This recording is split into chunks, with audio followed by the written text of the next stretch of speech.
Hello everyone, आज पूरी दुनिया रेड सी क्राइसिस को विटनेस कर रही है। रेड सी इंटरनेशनल ट्रेड और जियोपॉलिटिक्स में एक बहुत बड़ा रोल प्ले करता है। तो आज हम लोग ये जानते हैं कि रेड सी क्राइसिस है क्या, कौन है ये लोग जो रेड सी क्राइसिस के लिए जिम्मेदार हैं और ये लोग अटैक क्यों कर रहे हैं। आज इसके सारे रीजंस को हम लोग समझेंगे और आज हम लोग ये भी जानने की कोशिश करेंगे कि रेड सी का जो इंपैक्ट है वर्ल्ड ट्रेड पे कितना बड़ा इंपैक्ट और पूरी दुनिया कितना सफर कर रही है और इसका कितना बड़ा इंपैक्ट होने वाला है वर्ल्ड ट्रेड पे। तो इसको जानने के लिए सबसे पहले हम लोग ये जानते हैं मैप में कि रेड सी कहां है और इसका इतना इंपॉर्टेंट रोल क्यों है वर्ल्ड ट्रेड में। चलिए हम लोग मैप ओपन करते हैं और देखते हैं हम लोग रेड सी के बारे में। सबसे पहले तो चलिए इस मैप के थ्रू हम लोग डिटेल्स में जानने की कोशिश करते हैं। सबसे पहले आप लोग मैप में देख सकते हैं ये सारा जो रीजन है एशियन रीजन है और ये एशिया का जो रीजन है उसके लिए सबसे शॉर्टेस्ट वे जो है अगर यूरोप यूके पहुंचने के लिए है तो वो रेड सी के थ्रू है। ये जो एरिया है इसको रेड सी बोलते हैं जो स्वेज कैनाल के थ्रू मेडिटेरेनियन सीज को कनेक्ट करता है।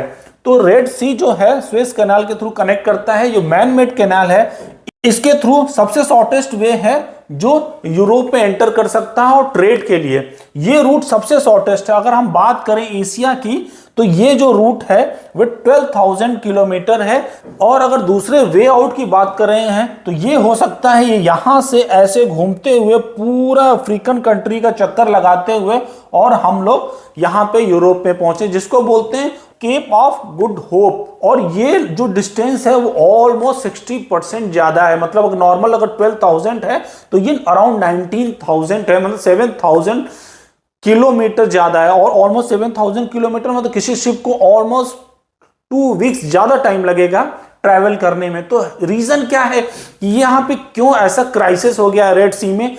तो अभी हमने जाना रेड सी है कहां, अब हम लोग थोड़ा डिटेल्स में जानने की कोशिश करते हैं। ये जो एरिया है इसको यमन बोलते हैं और यमन में ही जो रेबल्स हैं जो हौदीज बोले जाते हैं उनका यहाँ पे कंट्रोल है इस पूरे एरिया में और इस कंट्रोल की वजह से वो अटैक कर रहे हैं जो भी शिप्स एंटर कर रही हैं रेड सी एरिया में। ये जो एरिया है बाब अल मंडेब इसको बोलते हैं गेटवे ऑफ रेड सी। ये जो एरिया है काफी नैरो एरिया है और इसकी बात करें तो 26 किलोमीटर ही वाइड ये रास्ता है और ये बाब अल मंडेब जो है ये गेटवे बोला जाता है रेड सी का। और यहाँ पे जो रेबल्स हैं हौदीज जो यमन के रेबल्स हैं उन्होंने कब्जा कर रखा है और अटैक कर रहे हैं, कंटिन्यूअस अटैक कर रहे हैं सिंस नवंबर से और ऑलमोस्ट मल्टीपल अटैक्स कर चुके हैं वो।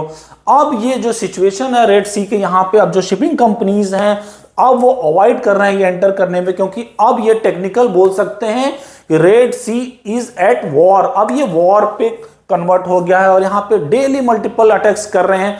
एक दिन में ऑलमोस्ट 20 to 30 एयर स्ट्राइक्स कर रहे हैं, मिसाइल से अटैक कर रहे हैं और बहुत सारी मल्टीपल कंपनीज ने डाइवर्ट कर दिया अपने शिपिंग रूट को केप ऑफ गुड होप से जो बहुत ही महंगा पड़ रहा है। अब ये जो अटैक कर रहे हैं इनका रीजन क्या है, क्या रीजन है क्यों अटैक कर रहे हैं, इसको भी थोड़ा हम लोग डिटेल्स में जानने की कोशिश कर रहे हैं। ये यमन के जो रेबल्स हैं इनको हौदीज बोलते हैं और इनका ईरान का बैक्ड है। ईरान का सपोर्ट होने की वजह से इनको बहुत सारे सपोर्ट फंडिंग और टेक्नोलॉजी मिल रही है जिसकी वजह से इस एरिया पे उन्होंने ऑलमोस्ट कैप्चर कर रखा है और कोई भी जो शिप वो रेड सी में एंटर कर रही है उन पर कंटिन्यूअस अटैक किया जा रहा है। वो रिटेलिएट कर रहे हैं क्योंकि इजराइल ने अटैक किया फिलिस्तीन पे। गाजा का जो एरिया है काफी डिस्टर्ब बना हुआ है जिसकी वजह से हमास पे अटैक करने की वजह से पूरा गाजा सिटी ही डिस्टर्ब हुआ पड़ा है और इजराइल का कंटिन्यूअस अटैक हो रहा है हमास पे गाजा सिटी में। उसी का बदला लेने के लिए जो हौदीज हैं जो यमन के हौदीज हैं उन्होंने अटैक करना शुरू कर दिया है इस पे। स्टार्टिंग में वो केवल इजराइल से रिलेटेड कंपनीज पे अटैक किया, इजराइल से रिलेटेड जो शिप्स हैं उनको अटैक किया या शिप जो इजराइल को जा रही थी या शिप जो कनेक्टेड थी इजराइल से जो ओन बाई थी इजराइल से उन पे अटैक करते थे। अब धीरे धीरे उन्होंने दायरा बढ़ाना शुरू किया है। अब जो भी शिप वहां से क्रॉस कर रही है वो सब पे अटैक कर रहे हैं। अभी रिसेंटली उन्होंने यूएस के शिप पे अटैक किया, यूएस के वॉरशिप पे भी अटैक किया उन्होंने। यूएस की जो नेवी है उन पे कंटिन्यूअस अटैक को फेल कर रही है। अभी लास्ट ट्यूसडे उन्होंने 26 मिसाइल को फेल किया है अभी हम लोग ये भी मैप में देखेंगे कि जो यूएस नेवी है उस अटैक को जवाब दे रही है, कंटिन्यूअस अटैक को रिवर्ट कर रही है, वो वहां पे कैसे, रेड सी में कैसे अवेलेबल है, अभी हम लोग जानने की कोशिश करते हैं। उसको भी देखते हैं जियोपॉलिटिक्स के बारे में। तो ये जो हम लोग का रेड सी है, इसको हम लोग थोड़ा सा जूम करते हैं और हम लोग देखते हैं यहां पे जो यमन है, और ये जो यमन के लड़ाके, ये पूरा एरिया में उनका कैप्चर है, और इसकी वजह से ये जो है बाब अल मंदेब का ये जो एरिया है, इसको इन्होंने कैप्चर कर रखा है। तो यहाँ पे जिबूटी जो एरिया है, बहुत सारी कंट्रीज की आर्मी का बेस बना हुआ है। यहाँ पे यूएस की आर्मी, फ्रांस की आर्मी, जापान की आर्मी, चाइना की आर्मी, इट्स इवन, और अभी तो यूएई के भी आर्मी का बेस बनता जा रहा है, क्योंकि ये जो जियोपॉलिटिक्स के लिए भी बहुत बड़ा रोल प्ले करता है। और ये जो एरिया है कहीं ना कहीं बहुत ही सेंसिटिव एरिया है। इनको प्रोटेक्ट करने के लिए यहाँ पे, और कंट्रोल करने के लिए, ट्रेड को कंट्रोल करने के लिए ये बहुत ही शॉर्टेस्ट रूट है। अगर हम लोग बात करें इंटरनेशनल ट्रेड की, तो रेड सी कितना इंपॉर्टेंट है कि इसका 12 to 15% जो ओवरऑल वर्ल्ड ट्रेड है वो इस रूट से जाता है। और अगर हम एशिया की बात करें तो एशियन कंट्रीज का जो ऑलमोस्ट 40 to 50% जो ट्रेड यूरोप को जाता है वो इस रास्ते होके जाता है। तो कितना बड़ा इंपॉर्टेंट रोल प्ले करता है। तो ये रेड सी का एरिया इतना इंपॉर्टेंट होने की वजह से यहाँ पे यमन के लड़ाकों का कब्जा है। तो ये जिबूटी जो एरिया है सबसे नियरेस्ट एरिया है, और यहाँ पे जो अफ्रीकन कंट्रीज में इतने सारे कंट्रीज के बेस बने हुए हैं, और वहीं से यूएस की जो नेवी शिप है उनको कंटिन्यूअस रिटेलिएट कर रही है, उनके जवाब दे रही है, उनके जो एयर स्ट्राइक्स उनको फेल कर रही है। तो आपको ये ग्राफ से समझ में आया होगा, और ये इसकी इंपॉर्टेंट भी समझ में आई होगी क्यों इतनी सारी कंट्रीज के आर्मी बेस बने हुए हैं। दूसरी कंट्री जो ये अफ्रीकन कंट्री, बहुत छोटी सी कंट्री है। अगर जिबूटी की बात करें तो हम लोग ऑलमोस्ट 7 to 8 लाख की पब्लिक है। यहाँ पे जो पॉपुलेशन है बहुत ही छोटी सी कंट्री है, और इसका बेस बना हुआ है इतनी सारी कंट्रीज का। तो इससे हमें ये समझ में आया कि रेड सी का इंपॉर्टेंस वर्ल्ड ट्रेड में कितना है, और ये भी समझे हमने कि रीजन क्या है यमन के लड़ाकों का अटैक करने का, उनका मिशन क्या है।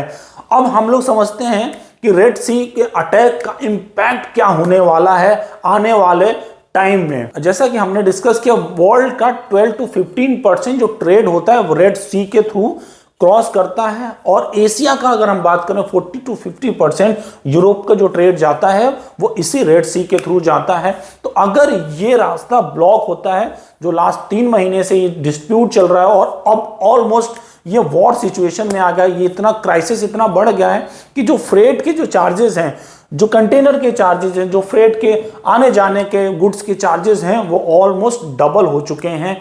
अब यही नहीं, गुड्स के इन्फ्लेशन भी अब धीरे धीरे दिखने शुरू हो गए हैं गुड्स के, क्योंकि यहाँ से वहाँ जो भी गुड्स जाएंगे उनकी कॉस्टिंग बढ़ जाएगी, उनका टाइम ड्यूरेशन बढ़ जाएगा। अगर केप ऑफ गुड होप से होके जाते हैं तो उनका टाइम ड्यूरेशन बढ़ जाएगा, जिसकी वजह से कहीं ना कहीं कॉस्टिंग गुड्स की बढ़ जाएगी।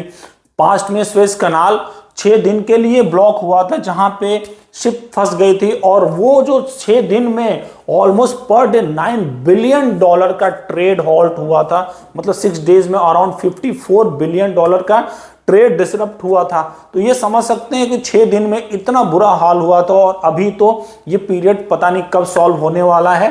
तो दुनिया को अब इंपैक्ट दिखने लगा है, कहीं ना कहीं इन्फ्लेशन, गुड्स के इन्फ्लेशन बढ़ने, रेट्स बढ़ने लगे हैं, ऑयल के रेट्स बढ़ने लगे हैं, जिसकी वजह से गुड्स के भी रेट बढ़ने लगे हैं, टाइम बढ़ने लगा है। ये route cape of good hopes के अगर जाएगा, इसके थ्रू होके जाएगा तो 2 वीक का टाइम भी बढ़ेगा, और साथ ही साथ रेट्स भी गुड्स के बढ़ने लगेंगे।